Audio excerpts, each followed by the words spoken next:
So I think we're almost live. Let's see. There we go. Hello, everybody. Whoever, whatever.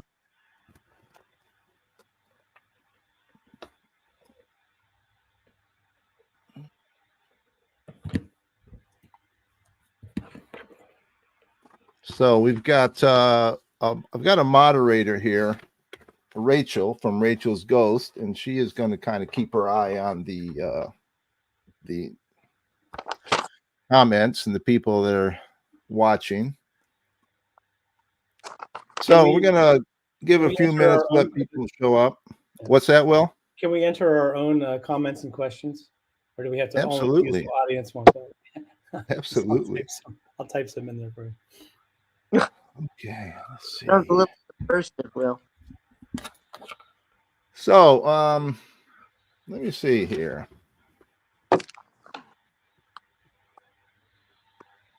For the people here who don't know, I'm going to introduce Dan Bern on this side.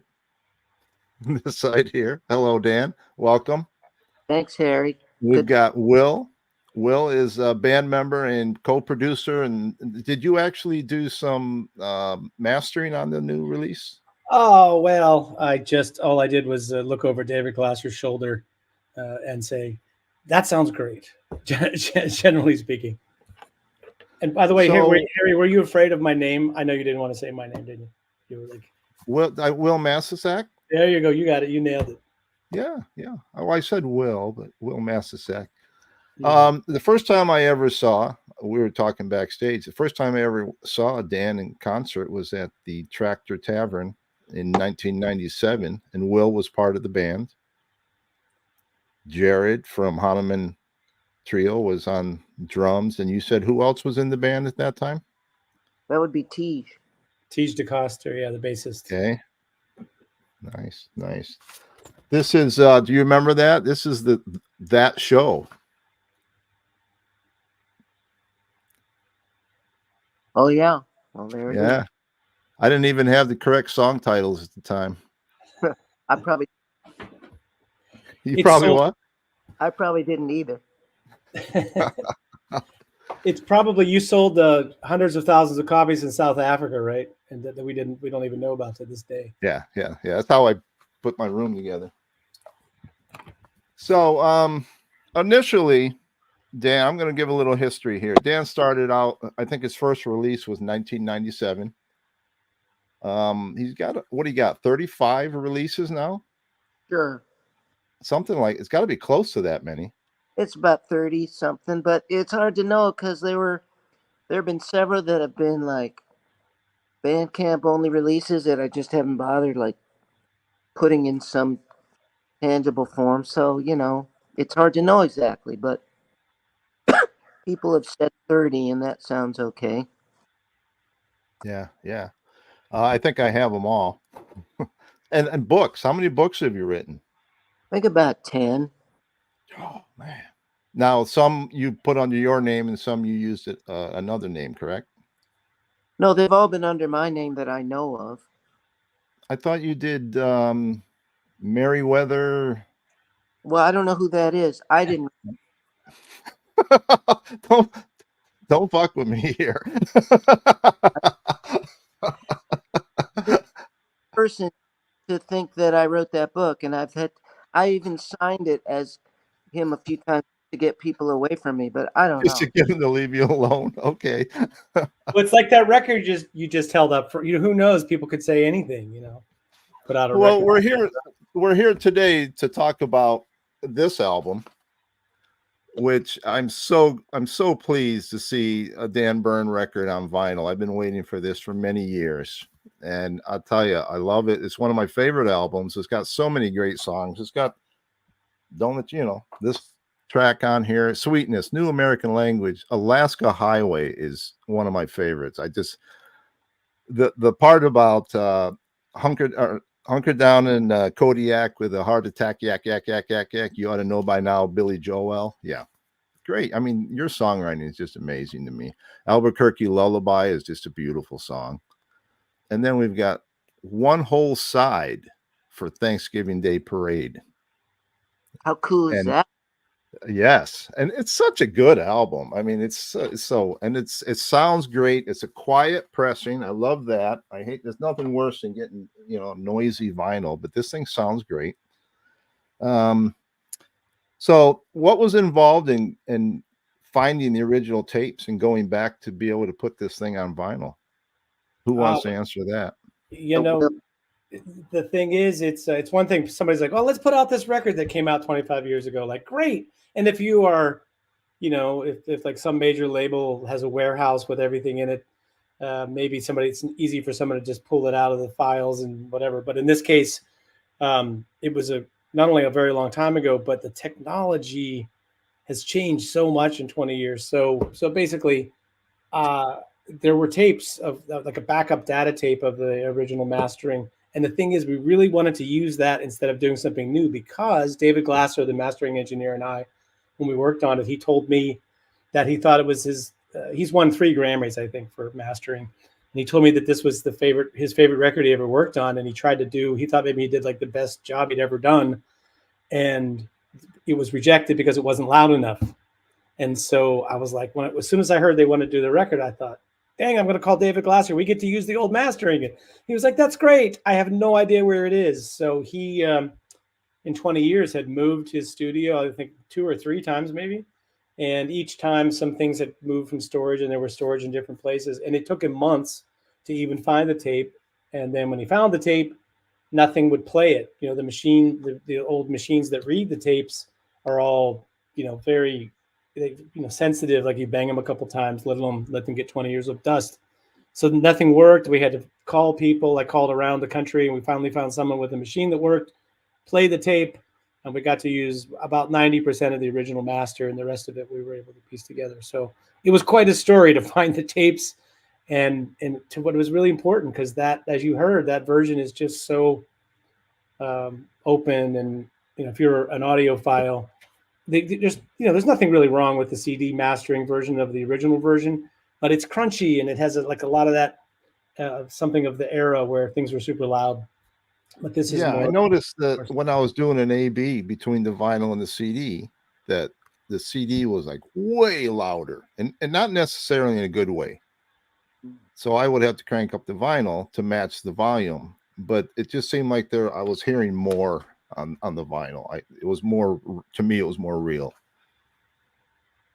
How would it compare, the vinyl loudness, to like, Meet the Beatles or something? Well, I think it's not apples and apples. You got to remember that was a whole different era and different recording techniques and different mastering. And where do we go? We lost Will. Uh-oh. He'll pop back in. Hope so. But what was your final feelings on hearing it on vinyl for the first time? Can we be honest? Yeah, absolutely. I haven't heard it yet. Yeah. Oh, well, you got to come over here and listen to it. That would be listen to it. There he is. He's back. There he Sorry, is. but I didn't want to hear your answer, apparently. Sorry, no, I crashed. Don't tell him. He says he hasn't heard it yet.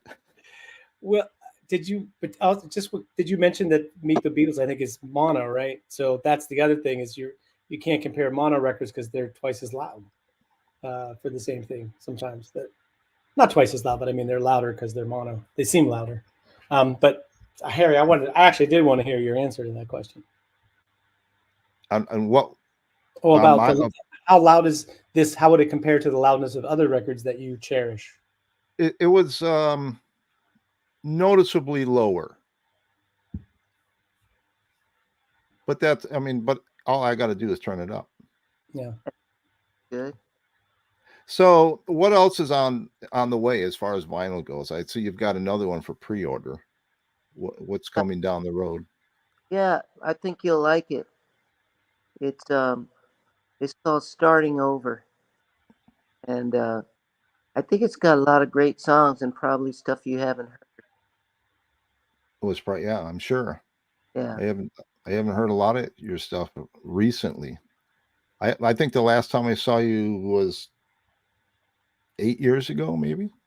Well, this might become your second favorite record. Okay. Looking forward to get. I've already pre-ordered it. And where do people go if they want to order these records? They go to the Grand Phony site. Grand Phony. I could probably. Can you Yeah. now see if I can? Maybe I can see if Rachel can find Grand Phony and put a link up there for us. Yeah, I will drop one to you in the chat if she can see that. Okay. That's So, a little background on you, Dan. How many baseball songs have you written, do you think? I'd guess, I don't know, 150. Wow. Because you're a huge baseball freak. Well, here's the thing. So there was a time up to about 5, 6 years ago when all my baseball songs were organic to the rest of my songs. By that I mean they just would pop up when they would pop up, just the way you'd write about anything, you know. It happened to be a baseball song. There'd be one or two a season. And then they built up to the point where I could do a whole doubleheader record of 18 of them and still leave some out. And then I did another extra innings one a couple years Yeah. ago. But about 5, 6 years ago, I started writing songs specifically for the Tony Kornheiser show. You know, podcast. You know, Kornheiser and Wilbon, they do PTI every day for the last 20 years. He's a big famous, he was a sports writer for the Washington Post, really incredibly smart and funny and brilliant. But then he did PTI, still does, but he has his own podcast.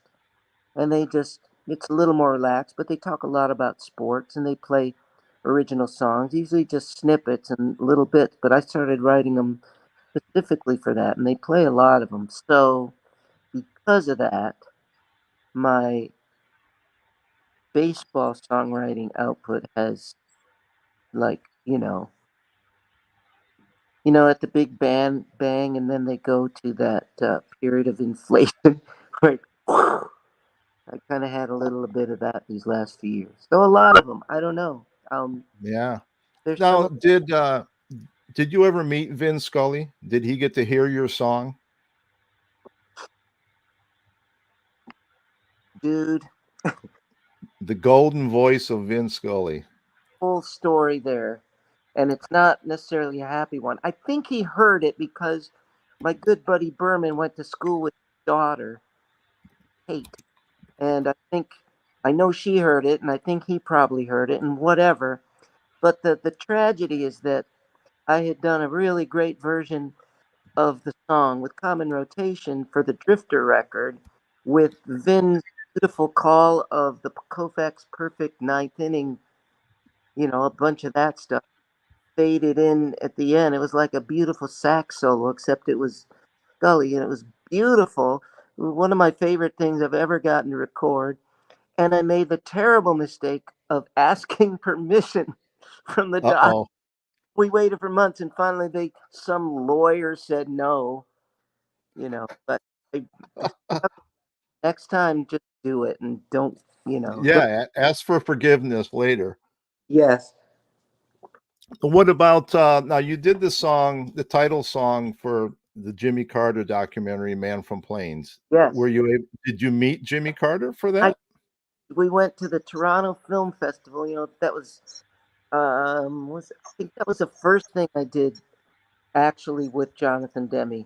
He had come to some shows in upstate New York and like around where's the turning point? Nyack, Piermont, around that area, north of the city. And then he called me out of the blue and he said, "I had a dream that you wrote a song called The Ballad of Jimmy Carter for my new movie." And I was like, I had the same dream. So I went crazy and I wrote a song with like 5 verses and I sent it to him. And he gets back and he says, more. So it's 13 verses and they use the whole thing. And yeah, so we were up in the Toronto Film Festival. And they told me before I got there, his office and stuff. I said, well, should I learn the song? They're screening it. Do you want me to play it beforehand? They said, no, just come up. So I came up, and the night before, they say, oh, you're going to play the song, right? So, entire night in Toronto. Fortunately, I had a, sweet room. And I just learned that, and I played it, and then they showed the movie. And afterwards, I was standing downstairs, and suddenly there was Carter and his wife. And Wow. Ros, and he was very courtly. And he said, Rosalind, this is a fellow that wrote the song. And I took both their hands, and it was in '07, I think. Let's And see. I don't have the year for it here in my notes. before I had a fancy phone that had photographs on it, so I didn't get a picture, but Oh man. a great moment. Wow. It was a great moment. There. How did you come to be involved with this, which is one of my favorite movies? Mine too. And the songs that you wrote on here, have you heard the news? Dewey Cox died, Beautiful Ride. You did Royal Jelly, Let Me Hold You, Little Man, and Dear President, right? Yeah, I did all those. Yeah. Yeah. How did this come about? Some of them were with Mike Viola. Some of them, the one about, what's the one? Dewey Cox died. Have you heard the news? What a beautiful ride is a beautiful song. Yeah. Yeah. I play that a lot still. Yeah. That I wrote a bunch of that on the road, different versions, and then I pretty much had all the stuff except that incredible chorus. And I meet Mike Viola. The first day we met, I played him my song, and he said, "Oh, that's great," and he whips out the chorus, and it was like, "Oh, I think we should work together." Oh, nice. Yeah. We've been working independently on Dewey probably, for months and months already. And so then we got together, and it was like two-headed Dewey monster for a while. Let's see. Okay, so you had Emmylou Harris on one of your records. Well, that was because of Demi, because he asked me to. I wrote some songs for a play that he directed in New York at one of those great downtown theaters, and he wanted me to write a duet for this one spot, and so I wrote Swing Set, uh, and it's about just, I guess, time and relationship over time, and first you're pushing your little kid on a swing set, and anyway, that kind of stuff. First time they drive a car, so, and then So but Jonathan said, "Oh, that's great! I think it should be a duet." I said, "Yeah, that'd be cool." He said, "Well, what do you think, Emmy Lou?" And I'm like, "Yeah, exactly. Why don't you take that call?" And so he did, and so I got to sing a duet with Emmy Lou. wow. How did what really got you into music? What was it that you saw or heard or you said, I want to do music for my career? Well, my dad did it constantly, and my mom had the background too, and my sister did. But I mean, my dad was a concert pianist, composer, great, incredible musician. Played all day, every day, and it must have been in my bones that this a reasonable thing to do. But I had no particular interest in do it his way, and then I must have been, that seminal moment that so many of us have is the Beatles on Ed Sullivan, and I got that when I must have been 3 or 4, and it, I guess, completely changed my life because Yeah, me that, too. that moment I just soaked up the Beatles, and then at some point, somebody gave me a Dylan record, 10 years later, and I realized that, oh, you can do this by yourself. You don't need 3 other guys who might be unattainable to you. Yeah. So But those, you started out on the cello. I mean, if I have to admit it, sure. Well, that's It's not the a bad. rumor. You can play the cello. Yeah. You don't have to brag. It's good. I mean, you don't have to knock yourself. It's you played it pretty well, I thought. Oh, well, thank you. I mean, yeah, I think I'm very fortunate, I think, to have gotten the technique because it probably helped my fingers later on for the guitar. Um, I mean, it's nice to play it now where I can find a note, play a long note, and play one, versus trying to like play these etudes or whatever. And I never had any accompaniment, so it was just pretty scratchy for a long time. And it it wasn't it's not a song instrument like the piano or guitar, so I couldn't connect it to anything I really wanted to do at that time. How I'm looking at my notes because I'm spinning here. Let's see. Kid's Prayer. One of my favorite songs of yours is Kid's Prayer. But you only released that as a real limited edition CD single. Yeah. Have you thought of redoing that or maybe putting that out on vinyl, or is it past the point of I, it's so I wish it was, I every time those terrible things happen and people ask me to play it and whatever, or post it or whatever, you know, I always feel kind of bad because I wish it was a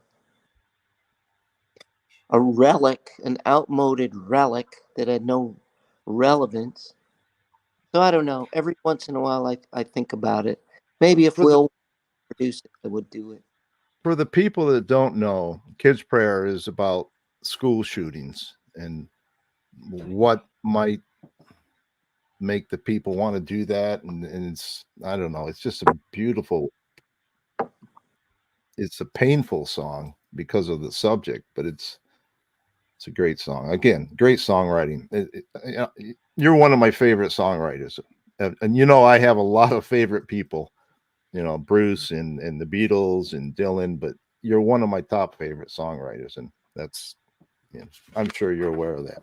Who else is in that fine class? You know who I like? I like, for new people, I like Jason Isbell. He's really, really talented. Yeah, Um, I like Robbie Folks. I don't know if you guys know who Robbie is. I know I that. know, and one of my favorite performers besides you is Hamill on Trial, and the things he writes. I don't know how he does it, Yeah, but he's a opener though. yeah, yeah. Yeah, kill kills you. It's like what's the point?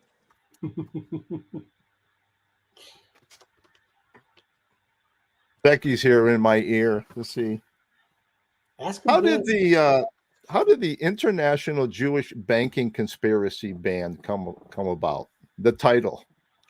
Well, What do you remember of that? well, I know the story you always tell, but I I think you tried a couple of names on for size before you got to that one. Stubbs and the wait, what was it? It was Stubbs Stubbs and the Razorbacks. Stubbs That was the original name you came up with, I think.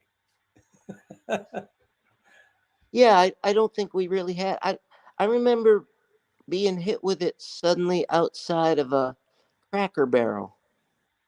We were just walking to the RV Cracker Barrel. And I don't know if I had thought of it before, but I just remember thinking about it. And I also remember that I don't think we had it when we were with Spanky, but when Jake, We did with that tour. We did that tour. We tried it on, and because we had photos of the drumhead painted with the International Jewish Banking Conspiracy on with Colin playing drums. So he's right. I didn't remember. I didn't even remember doing those gigs, but apparently we did for a month or so. But I yeah. yes, must have been around, but I think Jake, with his passion and enthusiasm, he sort of seized on it, and I think that solidified it.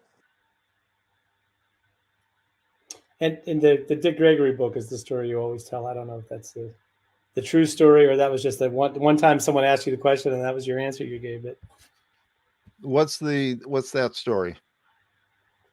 The Richard Wright book, I think. Oh, Richard Wright. I'm sorry. Yes, you're right. It's not Dick Gregory. Well, it might have been. It was one of them. He called his book what we would now call the N-word. This was in the 60s. It was, and his mother, or somebody said, "Why would you want to do that?" Or what? Or his mother said, "Why would you write that?" And his answer was, "Well, Mom," or maybe it was in his foreword to his mother. "Now, when people use this word, they're simply referring to my book." So the same way I thought the International Jewish Banking Conspiracy, now I can just tell my mom, like, "Oh, they're just talking about my band." Okay. But that's satire, you know, like in its truest form is pretty much using something in the opposite way intended to make a point, Yeah. you know. So I Yeah. think that part of it I always really admired, and it never hit me as something. It never struck me as something that was offensive, but I guess Yeah. to certain kind of people it might be seen as Well, controversial, but I never felt that way. it's turning it on its ear, you know. It's like the swastika song is like, if let's champion it so that we take the negative power out of it. Yeah. Right. If you take, yeah, So exactly. I think in our culture you find that all the time. How did you come about giving Wilt Chamberlain tennis lessons? I'm teaching tennis in Balboa Park in Encino in California. Uh, I got a lucky break. I taught a lot of tennis in the Midwest. I got a lucky break after I moved to LA because I was just about to take a job selling chlamydia tests on the phone and impersonating. But I was doing that, and I was teaching in this park. And one day came for my lesson. I was coming to court 1, and on court 4, I saw this guy that from the parking lot I thought was standing on a box or on stilts. And then I thought it was a very tall person, and I heard his booming voice, and I realized that this was Wilt Chamberlain. And I watched him hit for a little while. And the next time I came, like a couple days later, I saw him, but he was sitting there. And I was early for my lesson. And I said, "Hey, Wilt, you want to hit?" So, yeah, come on over. So I went over there, and it felt like I was 8 years old, because he would take one step and be on the other side of the court. It was incredible. But I was very quick and extremely accurate, so I could keep this nice rally going with him. And then a couple days later, I came back, and there he was again sitting by himself. And I said once again, "Hey, Wilt, you want to hit?" And he said, "Well, how about these lessons?" So I said, "We could do that." So he came over to my court, and we did a lesson. We worked on his, I think mostly on his net game and on his serve, because he had this kind of just, very rudimentary beginner kind of serve. So we did this, whole motion over several sessions, and it was incredible. And I taught him the flat serve and slice. When he hit a flat serve, which is just like a straight fastball, and it hit just right, sometimes it would go straight over the fence. On and I taught him this nice bender. Anyway, that was how that happened. You should have gave him lessons on free throws. He Oh wasn't wow! very good at the free throw line. It had been 30 years before, and he had still been playing. We would have gone to the free throw line. We would. I don't know. So I've seen Bernie's free throw shooting. I'm not sure the lessons. Can't. so how did it come about that you got a gig opening for the Who?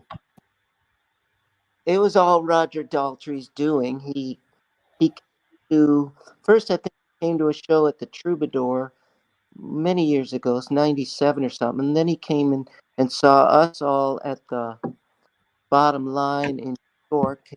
Stage chatted. It was all very fun and jolly and funny, and we kind of kept in touch. And like just we had, very various interactions through the years. He was always very kind, and he uh, covered a couple of my songs, even, and blah. And then one day, I get this thing. Well, first it was, do you want to open for Roger and band? Like 7 shows out west. Incredible. And it was right in the sort of still pandemic-y, but coming out of it, and I really haven't been playing.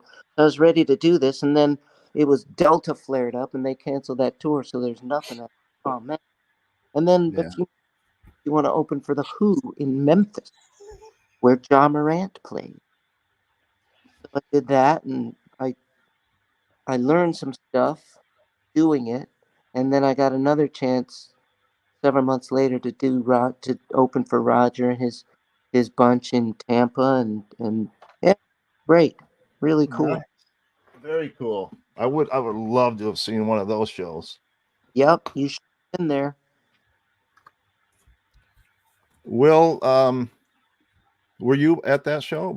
Was that a solo or was that with the band? It was a solo, which is probably not a bad thing anyway in the scheme of things, but it was so like, they were trying to keep it all sort of under wraps, because it's one of those things that you don't want to go saying, we're going to do this, we're going to do that, and then you don't know what's going to happen until you get there. But no, I did not have the pleasure of that. Yeah. Although I was in the show when Roger came to the Troubadour. So I'm surprised that Bernie didn't tell that story, because that's a pretty good one too. What was that? Backstage with someone who was, let's say, unfamiliar with him. No, that was Bottom Line. Oh, was it? I thought that was the Troubadour. Then who are you? Are you some actor? And he said the greatest line ever. He said the greatest line ever. He's like, I was in a little band called the Ooh. Who was it that didn't know him? Didn't recognize him? We're not going there. Nope. No. It'll have to remain. Okay. I did the voice. That's enough. Yeah, exactly. However, I'm really happy that this relationship between Roger and Bernie has blossomed into something, because I think it's just, just listening to you tell the stories is like, man, you've had quite a ride, No kidding. Your resume is you could write a book. Well, or maybe Merriweather could write it for him. Screw that guy. But I mean, if the IJBC continues to do this and that, who knows? He might show up again and start telling the dark stories again. We've been negotiating with him to come and do all your material, and we'll play as his backing band. But I didn't know if you knew that. Well, I think Fenny Rich has already been contacted. Fenny Rich has indeed. Now you've also done children's. Weren't you at the Fenny Rich show? Yeah, I think that we might have done Fenny Rich in Vancouver. Harry, were you at the famous Fenny Rich show in Victoria? Oh yeah, Victoria. Yeah. Probably, because I've seen all your shows. I might have driven you to that show. When that insipid stand-up comic, for no reason, suddenly did some comedy before the encore. I don't. You might have tried to wipe it out of your. Yeah, you might have tried to wipe it out of your memory. Yeah, let's move. Now I wasn't at it, but Becky was at your infamous show in Berkeley at the church. I don't know what you're talking about. Oh yeah, you do. Harry, I got phone calls. Oh, we're worried about Dan. What's going on with him? Yeah. Well, okay. What was going on was I was in the midst of painting my masterpiece of an 8 months project room at the Carlton Arms. I was probably, I'd probably gotten straight on a plane to do the show in Berkeley.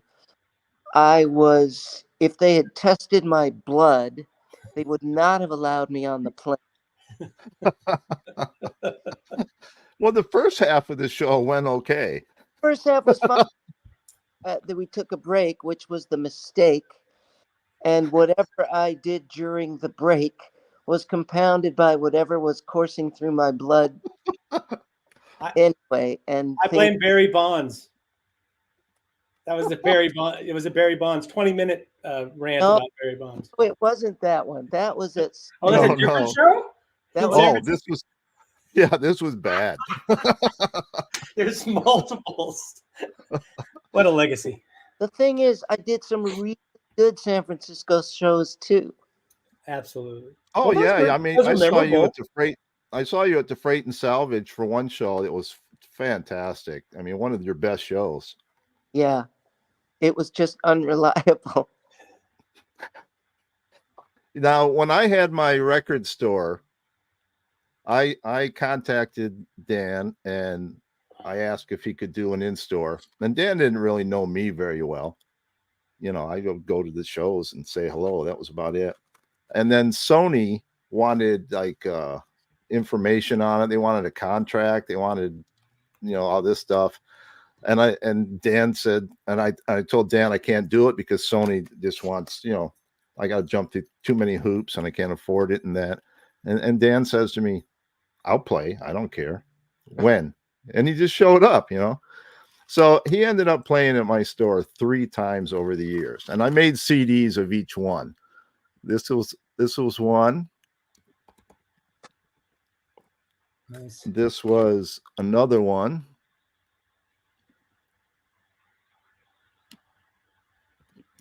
And then the last one. And that was the one when we put your World Cup album up on painted it on the window. Wow. That's beautiful. So you've been very kind to me over the years and I appreciate it. Yeah, I saw you. Yeah, Will, I saw him at Slim's. Were you were in the band then, right? No, well, we played at Slim's together. But the show we're talking about was different Slims. Okay. I was by myself. Yeah, I was. Stu and Heidi, who of course became very famous with Passing Strange a little bit later. That Spike Lee ended up filming their Broadway show of it. But at that time, they were just an indie band out of L.A. Stu, and anyway, they opened, and I went out and did 20 minutes of, I thought, great improv opera about Barry Bonds. And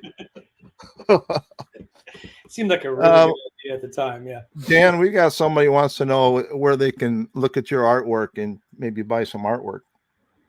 Well,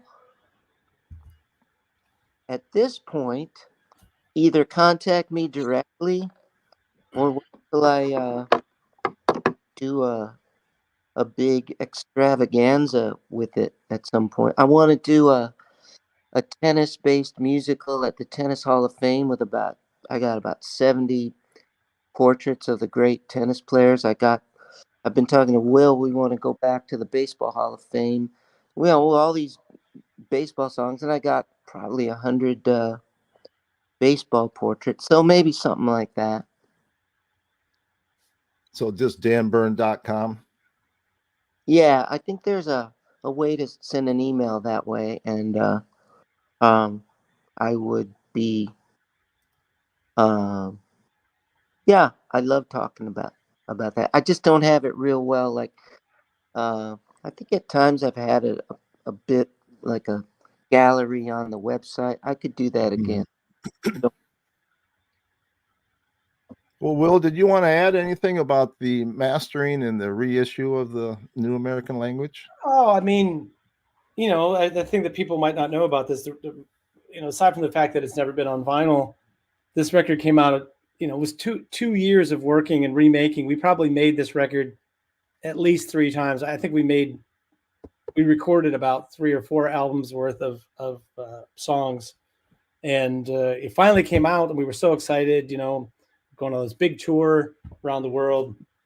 And 9/11 happened right when it came out. So it was sort of like it went, everybody had more important things to worry about. But the bottom line is that it sort of missed its maybe its opportunity to be heard by the people that, by so many more people.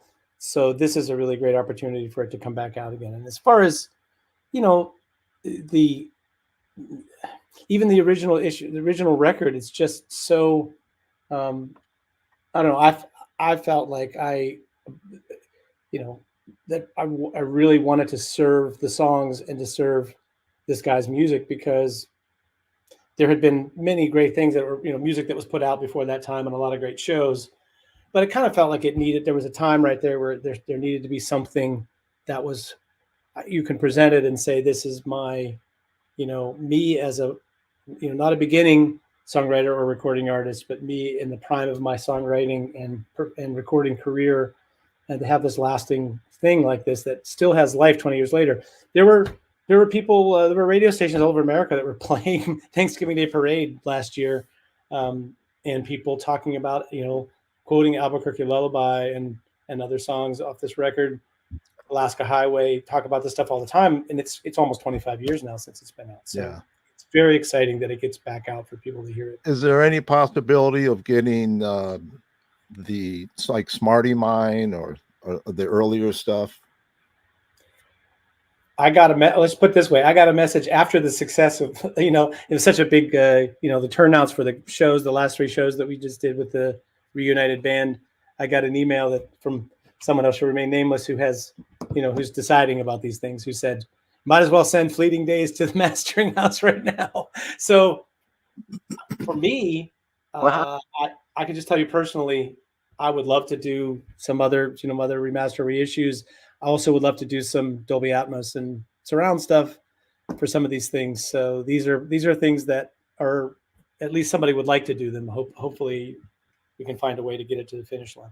Somebody's got a question for you here. I put up on the screen. What's involved with the remastering? Well, back in the days of Elvis, people would go into a studio and they'd actually cut the groove in some plate, hot metal plate. They'd heat it to a point where they could, it was pliable enough for a piece of steel or diamond or whatever to cut out a groove in it. And then they stamped, from that, they made master records. And it was sort of like, that was mastering. The mastering was, how heavy is the needle on how deep does it go down, and so on and so forth. And then that progressed in various forms, to the 2000s, when this record came out, where there were digital things that did this work, and there were digital ways of doing it on computers and digital recording. And the thing is, every era is a little bit different, and some of that stuff there in the 90s and 2000s, or if you bought a CD in the late 80s of something that you loved that had come out much earlier, chances are it sounded pretty bad, and then later they came out with a version that was warmer and more full and sounded more like what the record sounded like. So remastering in this case, that's kind of a long way of saying remastering in this case is just trying to make something. The mixes, if you just listen to them straight out of the recording studio, don't fit in as well, with most things that you would listen to on a record. So we just try to make something that it smooths over some of the things that are not quite in balance with one another in terms of like highs and lows and things like that, or making the vocal sit just the right way. And if you have someone whose whole life is devoted to making records sound good and mastering, like David Glasser, then that's the place where you take something that's pretty good and you turn it into something that's really incredible.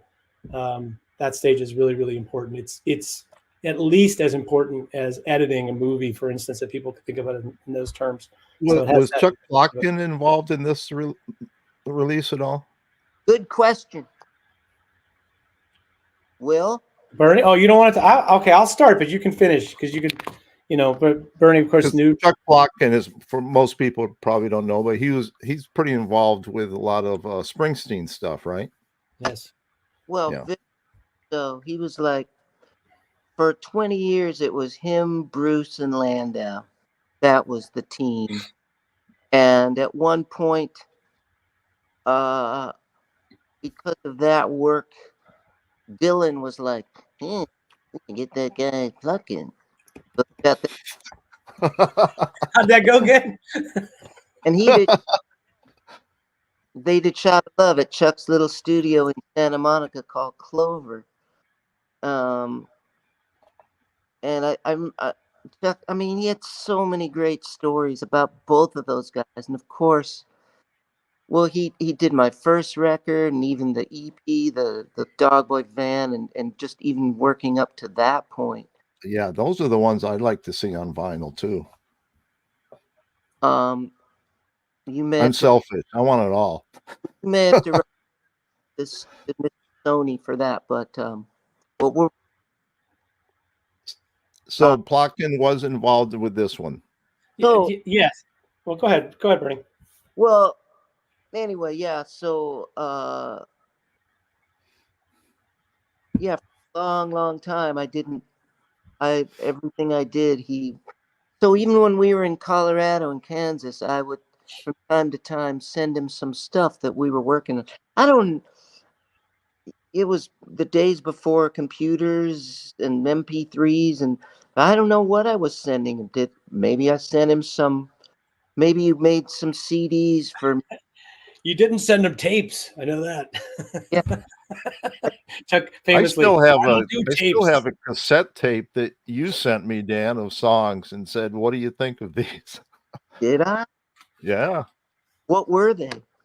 I don't know now. God, you sent those to me 20 years ago. Wow. Well, good for I'd me. have to go back and listen to it. So, we would talk about the stuff. So he was familiar with the stuff. And then I think 2 different times he came to Colorado and spent several days with us, right? At least once. I'm not sure if he left in between, but there were 2 separate trips. Yeah, 2 separate. Well, one thing that that was great was for me. I had a very like what you would call a funky warehouse studio. Compared, it wasn't like you're recording at like Sunset Studios or something that is state of the art with everything. But it was sort of like if you took a bedroom recording studio and you just plopped it in the middle of a warehouse. That was kind of what we had going on, and in particular. Yeah. What's that? It was big. Yeah. But and it was a great environment to relax, and you'd have to feel like there was a lot of pressure time wise for so we're running $200 an hour or something like that. But it was famous for its reclaimed furniture. I think the little couch, almost like a divan that people sat on in the control room listening to the mixes or whatever. Was something that I know was in a dumpster. It was like from the 1940s, and it had once been red, but it was so faded that it was more like a light salmon, almost skin tone. And the first day Chuck got there and he wasn't feeling well, I was like, I'm just going to lie down on this couch. And I thought to myself, oh my God, this is like it was just in the trash moments ago. And here's Chuck Plotkin in my studio, napping on it. So it was a little surreal, but he's such a good guy. He was such a he's the kind of person that if he worked for 5 minutes on your book or your program or your record, you'd get something lifelong out of it because he just was very insightful about the process, being part of this. And I think all the guys, whose names are listed there as producers, Brian Shea and Colin Mahoney, and Chuck and me, I think we all offered something in the process that you couldn't have, if you'd taken it out, it wouldn't have worked. But Chuck is like our, kind of like the Godfather, right? So he's like our consigliere or something, so that's the kind of presence that he has. And he's like, if someone like Chuck says something, you're like tend to take it to heart, like whether you agree or not. You're like, wow, I got to hear that. So I got a question here. It says, how many songs has Dan written? I'm going to say over 1,000 easily, but how many do you think? How many do I think? Yeah. More like 10,000. You're not joking either, are you? I've seen you write songs on the spot like that, Well,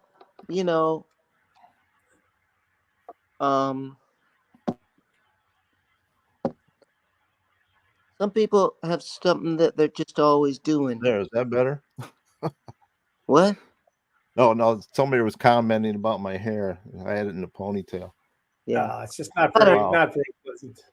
At some point you stop counting, but there's a lot of them. Sammy says 10,000 not crappy songs. Well, so there's a balance. Now, I want the people that are watching to hear this story. What happened exactly that caused Bob Dylan to write about you and complain about you? I was writing a column called Verse Chorus Bridge for a songwriting magazine called Song Talk in Los Angeles. And my column, I would just make stuff up, but it was based on songwriters that I knew and stuff I would hear. And, I would just make up these little scenarios. And it was always, in a publisher's office or this or that. And one of them, it was right during the Milli Vanilli thing. So, sort of playing on that, I wrote a piece where I disclosed that most of Bob Dylan's songs had been actually written by his mother. And, and they printed it, right? And I thought nothing of it, but they happened to print it that week. Paul Zolo, who edited the thing and has written an incredible book about songwriters, that's kind of the seminal work on the subject, interviewed literally everybody. Tom Lehrer. Nobody interviews Tom Lehrer, but he had the Dylan interview, and so that was printed in Song Talk, which I guess made a couple 3 years after that. Somebody probably gave it to Bob or had saved it for him or something. And he was in some hotel in Tokyo, probably having had a few, and he sees this, and then he notices my column next to it, and he reads that, and he becomes incensed that I would perch his sainted mother in the cheap service of comedy. And so he wrote this letter decrying my he called, I think it was guilt by association. So Zolo was, he called him some limp, and me, he said,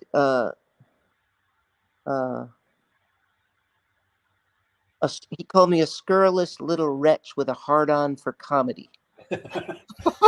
which you have to admit, if the shoe fits. So he knows you well.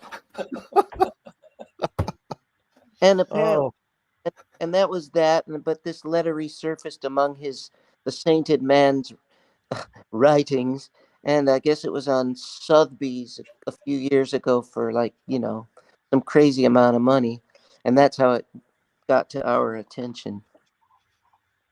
Now, this gentleman is leaving a note here. He's from South Africa, and he's got several of your albums. He was excited about having you on here. So we have Stefan from South Africa here. Right. That takes me back to before. I said when you were selling those bootlegs in South Africa like they did for Sugarman, right? Yeah. See, more proof. Stefan, I have a song about South Africa called Cape Town, but I haven't even been to Cape Town yet, so I really want to go. I hear it's incredible. I hope to. Well, I think we're coming up almost on an hour here. Did I miss anything? Oh, I've got to ask you. Have you met Bruce yet? Have you had a chance? Me? You. Yeah. I've met Bruce a number of times, yeah. Oh, I'm jealous. And what about Dylan? Did you ever finally meet Dylan face to face? Not once. Not once. I did. I walked down the sidewalk with him. Come on, tell me that. I did. I was waiting for an autograph before the show. I got there like 2:00 in the afternoon at the Paramount in Seattle. I waited all afternoon. He never showed up. Came time, they opened the doors. Everybody went inside.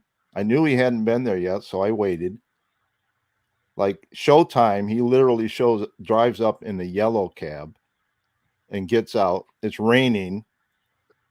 It's just, slightly raining. He's wearing a hoodie, carrying an umbrella. He crosses the street, so I walk up to him and I said, "Bob, would you please sign my album, please?" He just absolutely ignored me. Turned around, got up to the wall, put his face up against the wall, flipped his hood up, and just stood there with his face against the wall. Never uttered not a sound. And then the stage doors opened, and he looked over at the door, and they looked at us, and they came out and stopped me, and Bob went in the building. That was it. But you know what? I should have said to him, Bob, what would you have done if Woody Guthrie had treated you like that? I don't know.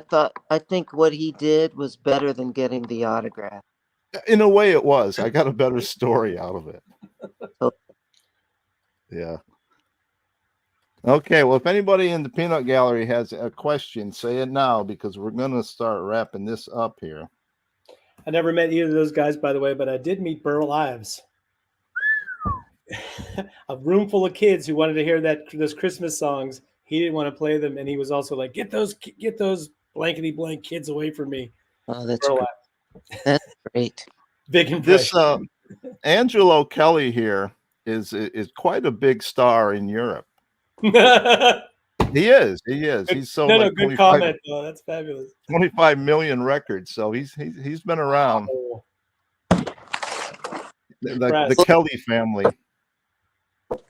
You should. I actually did a cover of one of Angelo's songs on my YouTube short. Yeah. Oh, Harry, I got a question for you. What are the Dan Bern songs that you cover? Oh, I do Party by Myself, which I love. And I do Tiger Woods, of course. Everybody's got to do Tiger Woods. I got quite a few of them, but I haven't learned songs from memory. I have to look at my chords, and I got to do it that way. And then, of course, I did write a song about Dan called The Perfect Soft-Boiled Egg. But, I don't know that was about me, but I was in it. Yeah, well, yeah. You made the egg. Yeah. Okay, so we're going to wrap it up and say goodbye. And I want to thank you guys for doing this. Dan, what do you got coming up? What are your shows? Where can people see you play? I'm doing a whole string of them. I'm going to Cambridge tomorrow to play at Passines. Then I'm going up to Montreal and Ottawa, Toronto, and then down through those cities you shouldn't be around in the winter, like Buffalo. So you're going to be mostly in the Northeast then? Yeah, for the next week or two. But then we're snaking our way down through Memphis and Nashville and Oklahoma. And now you're going to be solo for this leg of the tour? No, I'm not. I'm playing with an outfit out of Boston called Jane's Great Dane, and they made my other record that's coming out on vinyl called Starting Over. So they're with me. So it's going to be fun. Okay. Well, thank you. Thank you, Dan. Thank you, Will. Thank you, Harry. It's good to see you. This will stay up so people will be able to watch it and make comments later, and appreciate it. Thanks a lot, Harry. See you soon. Okay. Bye, everybody. See you, Willie. Cheers, Bernie. Okay, we're done. Fabulous.